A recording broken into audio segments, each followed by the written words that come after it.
Okay.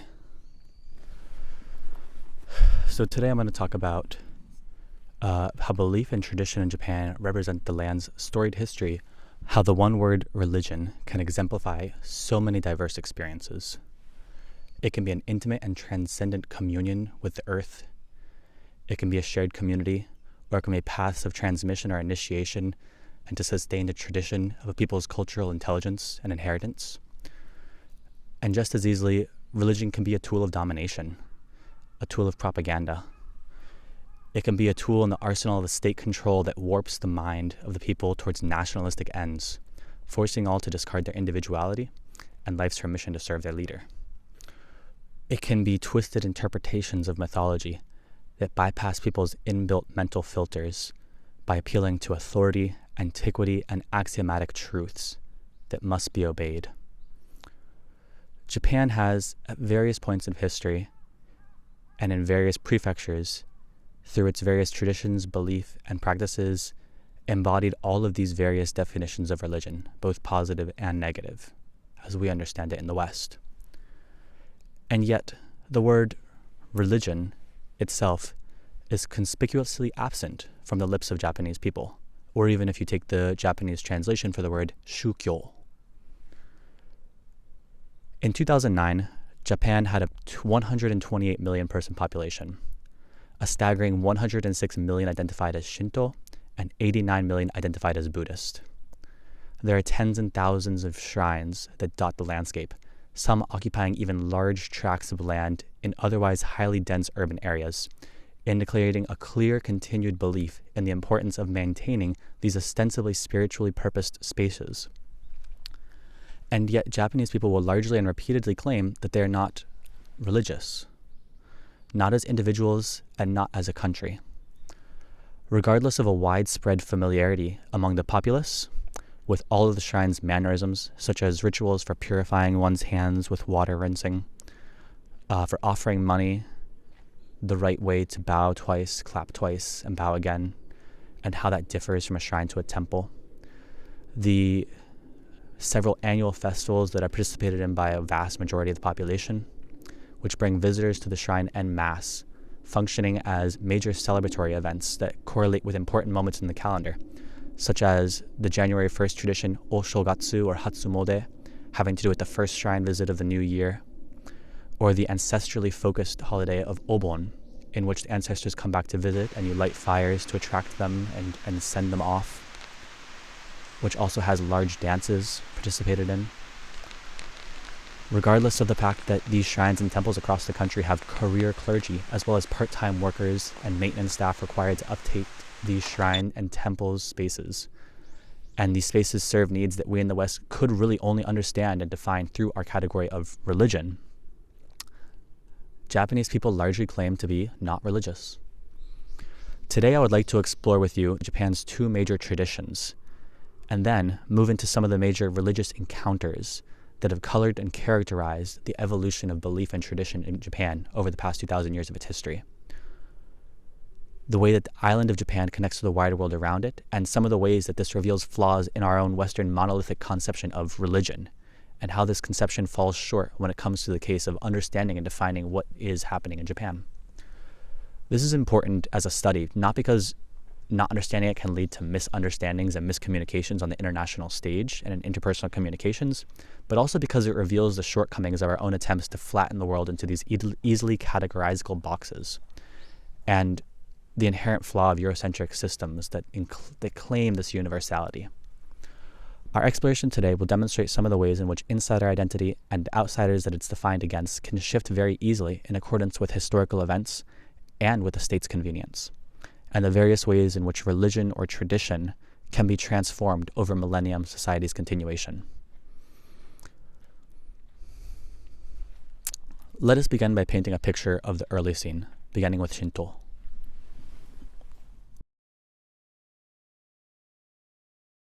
Many people describe Shinto as Japan's native religion, calling it indigenous, animist, polytheistic, and nature-based. But I believe that it's impossible to accurately describe Shinto unless you consider each of these words to have an asterisk next to it and require more explanation. The beliefs now associated with Shinto are present in Japan's earliest written text, going all the way back to the Kojiki in 712, which blends an imperial history with the creation mythology of the universe by kami. Shinto sees the entire world as being filled with countless kami. Kami are not quite like gods, but they're not quite like nature spirits either. They're conscious beings, and they contain great amounts of variance between them. On one end of the spectrum, kami are like animated spirits that live in various stones, trees, and mountains, in all sorts of natural locations. There are also kami that represent wider, sometimes more abstract concepts, such as the kami of the harvest, in whose honor offerings are given seasonally. Rituals are done, festivals are held, in order to ensure that the harvest is fruitful. There are also imperial kami. Amaterasu, the kami of the sun, is the most notable. The Kojiki records from Amaterasu, this solar deity essentially, an unbroken ancestral lineage that continues from the first emperor of Japan all the way back to Amaterasu, told in mythological form. Also, even in the modern day, this lineage continues of the first emperor through to the emperor that's currently living today, making Japan the longest unbroken lineage of this royal descent. So, the early emperors, who were considered to be direct descendants of the solar god and were thus the head of Shinto, as well as being the head of state, this is a very different conception of emperor than the emperor's power we see today, where it's much weaker in the aftermath of World War II and the conditions imposed on Japan by America. After its defeat because of the nationalistic threat that the emperor had posed in his ability to really galvanize the people to war during the early 20th century. And if we look back at history, we can see that the mythological connections to the emperor's personage have been a powerful force which Japanese government has been organized around or in reference to for much of its history. While it might be easy for us to look at the Kojiki as a parallel religious text, kind of like a Bible, given that it covers creation myths, also lays a foundation for describing heavenly authority on earth by placing this in the personage of the emperor, as well as also containing stories of kami, these beings that color the Japanese external and internal landscape. These things might have some commonalities between the Kojiki and the Bible, but there are also several key differences. Despite the fact that the Kojiki is widely known, the number of people who have read it in Japan is extremely small. And while some of the key kami and stories from it remain significant, like those of Amaterasu or Susanoo, quotes from the Kojiki don't really populate the public consciousness in the same way that the Bible does for Christian groups in the West, or even as like the standard kind of morality that a lot of the West is based out of. Kojiki is decidedly not a Shinto scripture, in the same way that we understand scripture. Further, there are countless folktales in the public consciousness which feature heavily these themes of kami or other supernatural themes. And in these, there are several stories in which good morality is rewarded and bad morality is punished. Yet there are countless other folktales that feature a very strong moral ambivalence, in which events happen to people seemingly randomly, just because they happen to cross the path of one kami or another, kind of indicating a non-prescriptive morality and a non-causal affliction of good or bad effects, more similar to the morality of nature than to that of a perfect world created by a perfect deity. There are what we would also call transcendent deities and places of worship for these and reverence of nature within Shinto, and yet the way that these interact with people's daily lives is altogether different, and more naturally harmonized and integrated into what people would do on a daily routine, as, for example, if they are walking home and they pass a shrine, and being in a rush on the way to work, they just bow at the gate of the shrine before walking onwards and continuing with their day. This is very different from our ideas of church visit within Christianity. You go to church on Sunday. It's a once a week thing, but it's a very different relationship of the person to the place as expressed through these places of worship, the jinja and the otera, the temples and the shrines that are dotting the landscape quite literally, quite frequently, depending on where you are at. It also differs from the commandment following that we're used to within Christianity, because Shinto has this kind of moral ambivalence and it doesn't prescribe a set of rules. Shinto also has a lot of local variance depending on the region. Simultaneously, it also has a level of uniformity through the imperial aspect at the core of some sects of worship within it, and the institutional manifestations of Shinto. Shinto has robust systems of iconography and an understanding of kami with relative power rankings, who operate in an invisible world that buzzes with activity, and yet kami which are also here now. And yet belief in and practice of Shinto is perceived as an inherent quality of Japaneseness, more so than being a religious act. So we see this kind of entrance into the lives of people throughout history, and in today even, with people's daily lives, how Shinto is seamlessly a part without being thought of as a separate category of church and state. It is important to note that while these various indigenous local beliefs existed through all of Japanese history, the accretion of the word Shinto did not happen until much later, in the 18th century, when Kokugaku, or national studies scholars, used the word to refer to the golden age of Japan in the past. It was used to set native and thus intrinsically pure, by their nativeness, Japanese beliefs against the foreign impositions of traditions like Christianity or Buddhism, which they set themselves opposite to. This field of studies revisionist history and its assertions of Japanese exceptionalism played a major role in the transition of power back to the emperor during that shift in power at the end of the military regime of the Tokugawa Bakufu to the imperial Japan with the Meiji Restoration in the mid-19th century.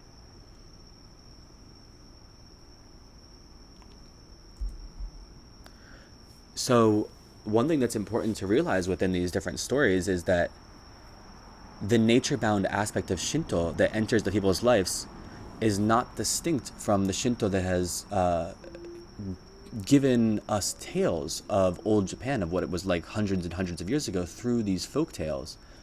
We get an understanding of what kind of conversations people were having, or what kind of, through morality tales, you understand kind of the ethos of a people in an abstract sense, with some of it being fictionalized. We see in the imperial reports mentions of the events of kami directly alongside historical events that are being recorded in historical logs, side by side. So we see this kind of entrance into the lives of people throughout history, and in today even, with people's daily lives, how Shinto is seamlessly a part without being thought of as a separate category of church and state. So now let's talk about Buddhism. While Shinto remains almost entirely within Japanese borders, Buddhism has been far more widespread around Asia, and even now around the world, due to globalization and increased sharing of information. It started in India in around 500 BC, with the life and teachings of a Siddhartha Gautama. Through subsequent centuries of contact, it spread across almost all of East Asia and Southeast Asia. Southeast Asian Buddhism took the form of what we call today Theravada Buddhism, or Way of the Elders Buddhism, which uses a set of scriptures that detail the historical Buddha's life and teachings, preserved in one massive collection called the Pali Canon. This Buddhism preaches nirvana as its ultimate goal, ultimate liberation and release, encouraging monks to meditate very profoundly, deeply, and live very moral lives, sometimes away from the hubbub of society in order to attain it. In places like Thailand, still today, monks meditate for this purpose, while the lay people around them provide donations of food, clothing, and necessary supplies, content with the fact that they're supporting a noble goal, and are, by these donations, attaining good karma for themselves and for their communities, enabling them to achieve a good rebirth, in which they too can eventually attain nirvana. This essentially functions to create a religious class in society of the clergy, whose purpose it is to secure moral purity through their training, which then has benefits poured out and shared with the rest of the people. Their lifestyles are supported towards this end. The other major form of Buddhism that's prevalent in East Asia, including Japan, is called Mahayana Buddhism, or Greater Vehicle Buddhism. Maha, great, and yana, vehicle.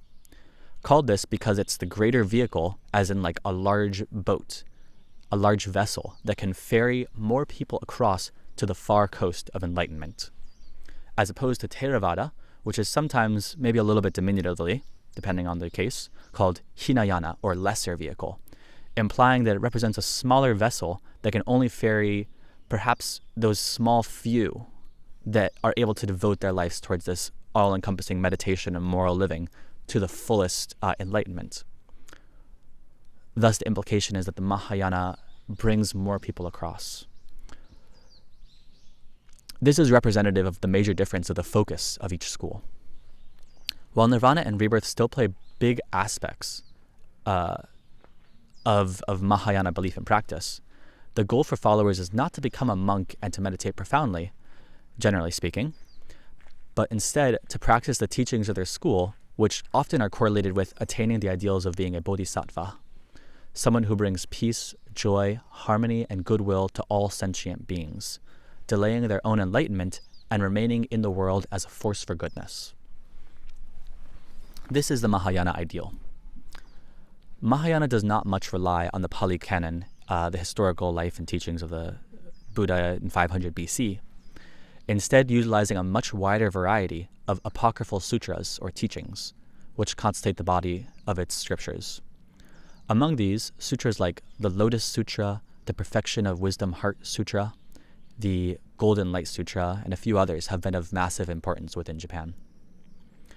While Theravada, in its pure form, mainly reveres Siddhartha Gautama as the Buddha, Mahayana, this East Asian Buddha that spread to places like China, Korea, and Japan, reveres a much wider array of beings who have attained Buddhahood or Bodhisattvahood or even a very saintly status within their life and are thus believed to be incarnations of some Buddha or Bodhisattvas.